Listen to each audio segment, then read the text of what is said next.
بسم اللہ الرحمن الرحیم۔ خدا جب پکڑنے پر آتا ہے تو انسان کو اس سے اپنی گرفت میں لے لیتا ہے کہ انسان سوچ بھی نہیں سکتا۔ بہت کم لوگ ہوتے ہیں جب وہ اللہ تعالیٰ کی پکڑ میں آ جاتے ہیں تو وہ سمجھ جاتے ہیں کہ ان کی غلطی کیا ہے۔ ایسا ہی ایک کردار ذکیہ طیب کا بھی تھا۔ وہ انتہائی خوبصورت اور پرقرار خاتون تھی۔ بظاہر اس میں کوئی عیب بھی نہیں تھا، خوش اخلاق اور عبادت گزار بھی تھی۔ وہ ان چند خوش قسمت لوگوں میں سے تھی جن پر سب رشتے ہی مطمئن ہوا کرتے تھے۔ لوگ اس کے اور اس کے شوہر کی محبت کی مثال دیا کرتے تھے، مگر آج وہ اپنی زندگی کے آخری ایام میں شدید ترین تکلیف اور اذیت کا شکار تھی۔ اس کا شوہر فوت ہو چکا تھا۔ اولاد مختلف جگہوں سے اس کا علاج ملاج کر رہی تھی، لیکن بظاہر اس کی تکلیف میں کوئی کمی نہیں ہو رہی تھی، یہاں تک کہ تھک ہار کر اولاد نے اس کا علاج بند کروا دیا تھا۔ ان دنوں وہ سارا دن کمرے میں پڑی رہتی تھی۔ جب کسی کے پاس ٹائم ہوتا تھا وہ اس کے پاس جا کر خیرگیری کر لیتا تھا۔ کسی بہو کو اس کی ذات کی کوئی خاص پرواہ نہیں تھی۔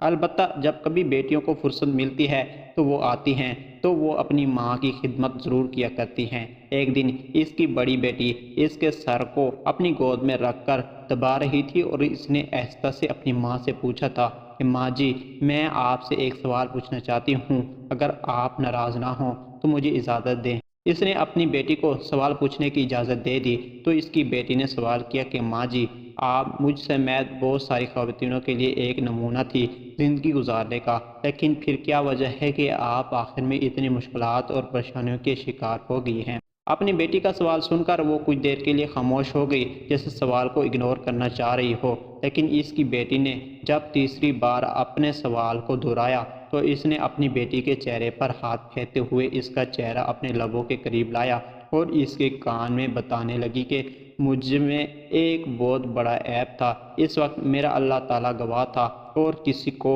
اس کی کانوں کان خبر نہیں تھی، اور وہ عیب یہ تھا کہ میں اپنے شوہر کے ہوتے ہوئے کسی غیر محرم سے جسمانی تعلقات قائم کیے ہوئے تھے۔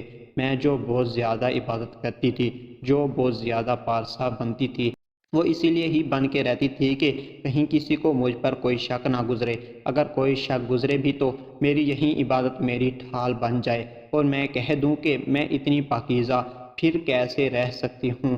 میں اکثر تمہارے باپ کو خواب میں دیکھتی رہتی ہوں، لیکن جب وہ مجھے دیکھتے ہیں تو نظریں پھیر لیتے ہیں، جس سے مجھے پتہ چلتا ہے کہ وہ میرے بارے میں سب کچھ جان گئے ہیں۔ مجھے یہی چیز سب سے زیادہ تکلیف دیتی ہے، وہ مجھ سے منہ موڑے ہیں اور الٹے رخ کو چل دیتے ہیں۔ میں ان کو بلانے کی اور ان کے ساتھ ملنے کی لاکھ کوشش کرتی ہوں، لیکن نہیں مل پاتی۔ جب میں اپنی اس دنیا آوی تکلیف کو سوچتی ہوں تو بھی میرے ذہن میں ایک وہی گناہ آتا ہے، ایک وہی بات آتی ہے، کیونکہ میں عبادت فقط اس لیے کیا کرتی تھی کہ میرا گناہ چھپ سکے۔ مجھے اس بات سے کوئی غرض نہیں تھی کہ میرا خدا کیا حکم دیتا ہے یا میرے خدا مجھ سے کتنا ناراض ہو رہا ہے۔ شاید یہی وجہ ہے کہ مجھے دنیا میں عزت تو ملی رہی، لیکن میں دنیا اور آخرت دونوں میں کامیاب نہ ہو سکی۔ اپنی بیٹی کو اپنا واقعہ سنانے کے بعد اس نے کہا کہ یہ واقعہ کسی اور کو نہ بتانا، کیونکہ اگر آج میرے جیتے جی یہ واقعہ کسی اور کو پتہ چلے گا تو لوگ میری خبر گیری تک کرنا چھوڑ دیں گے، کیونکہ میں نے جو بھی عزت کمائی ہے یا لوگوں سے احترام پایا ہے وہ میں نے محض اپنی عبادت کے سہارے پر ہی پایا ہے۔ اور یقین کرو میرا خدا اتنا رحیم اور کریم ہے کہ وہ دلوں کے حال خوب جانتا ہے۔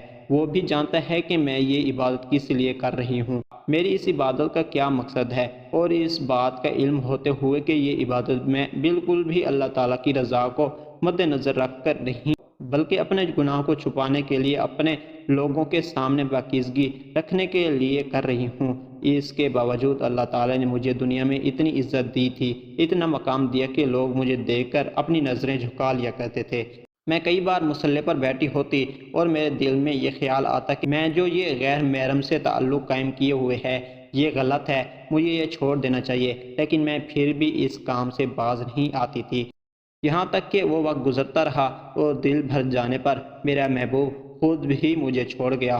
یوں میری سب عبادتیں ریاکاری کی نظر ہو گئی، میری محبت بھی میرے ہاتھ سے نکل گئی اور میرا شوہر بھی حقیقت جانے بغیر اس دنیا سے رخصت ہو گیا۔ میں اس وقت چاہ کر بھی نہ تو کسی سے معافی تلافی کر سکتی ہوں اور نہ ہی دنیا کو چیخ چیخ کر اپنے عیب بتا سکتی ہوں، لیکن میں یہ سمجھ گئی ہوں کہ اس وقت مجھ پر جو عذاب آیا ہوا ہے، جو پکڑ آئی ہوئی ہے، اس کی اور کوئی وجہ نہیں، بلکہ صرف یہی وجہ ہے کہ اپنے شوہر کے ہوتے ہوئے میں نے کسی غیر محرم سے تعلق رکھے ہیں، اور وہ تعلق اس وقت عذاب بن کر میری زندگی میں آ گئے ہیں۔ میں اپنی زندگی کا نچوڑ تمہیں بتانا چاہوں گی کہ زندگی میں سب کچھ کرنا، لیکن خدا کے غضب کو آواز نہ دینا۔ اور پتہ ہے خدا کا غضب کو آواز دینا کیا ہے؟ خدا کے غضب کو آواز دینا یہ ہے کہ جن چیزوں سے خدا نے سختی سے منع کر رکھا ہو، ان چیزوں کو اختیار کر لینا۔ میں نے ان برائیوں میں سے صرف ایک برائی کو چن لیا تھا، اور وہ برائی آج میرے لیے عذاب بن کر کھڑی ہے۔ میرے دل میں اس وقت سب سے بڑا ڈر یہ ہے کہ پتہ نہیں مجھے مرتے وقت کلمہ بھی نصیب ہوگا یا نہیں۔ میں بستر مرگ پر پڑی اللہ تعالیٰ سے سچے دل سے توبہ طائب ہو رہی ہوں۔ مجھے اللہ تعالیٰ کی رحمت پر پورا یقین ہے کہ وہ رحیم اور کریم ہے اور میری توبہ کو قبول فرما لے گا۔ میں اس بات سے خود کو خوش قسمت سمجھتی ہوں کہ اللہ تعالیٰ نے میرے دل میں یہ بات بٹھا دی کہ مجھ سے کیا غلطی ہوئی، اور میں اس غلطی پر نادم ہوں کہ اللہ تعالیٰ سے توبہ طائب ہو رہی ہوں۔ لیکن بہت سارے ایسے لوگ بھی ہیں جن کو اللہ تعالیٰ کبھی توبہ کی طرف آنے ہی نہیں دیتے، بلکہ وہ گناہ کی دلیل میں دھنسے رہتے ہیں، یہاں تک کہ وہ اسی حالت میں مر جاتے ہیں۔ مجھے اس بات کی پوری امید ہے کہ اللہ تعالیٰ میری توبہ کو قبول فرما لیں گے اور مجھے بخش دیں گے۔ میرے عذاب سے بچ جانے کی اور کوئی بھی وجہ نہیں ہوگی، فقط میرے اللہ تعالیٰ کا رحم ہوگا۔ لیکن تو میری تکلیف کو دیکھ کر یہ اندازہ ضرور کر لینا کہ میں نے اپنی غلطی کی کتنی بڑی سزا پائی ہے۔ تم یقین نہیں کرو گی کہ میں کسی وقت اتنی زیادہ تکلیف میں ہوتی ہوں کہ میں اللہ تعالیٰ سے خود اپنے منہ سے بول کر موت مانگتی ہوں، لیکن مجھے موت نہیں آتی۔ تم کو میں نے حقیقت بتا دی ہے۔ تم کبھی بھی اپنے لیے میری زندگی کو مد نظر نہ رکھنا، بلکہ تم خود کو ان پاکیزہ اور پارسائے عورتوں کی طرح رکھنا جو اللہ تعالیٰ کی احکام کی پیروی کرتے ہوئے جنت میں جا کر 70 حوروں کی ملکہ بنتے ہیں۔ اور اس مقام کو تم تب ہی پہنچ جاؤ گی جب تم اپنی محفل اور تنہائی دونوں کو پاک رکھو گی۔ مجھے نہیں پتا کہ میں آج مر جاؤں یا کل، لیکن میں بستر مرگ پر پڑھ کر تم کو یہ نصیحت کر رہی ہوں۔ اگر تو میری اس نصیحت پر عمل کرے گی تو تمہارے دونوں جہاں سنور جائیں گے۔ اگر تم بھی میری طرح غلط راستہ چن لو گی تو تم بھی اس دنیا میں تمہیں مکافات عمل سے گزرنا ہی گزرنا ہے، لیکن آخرت میں بھی تمہیں عذاب ہوگا۔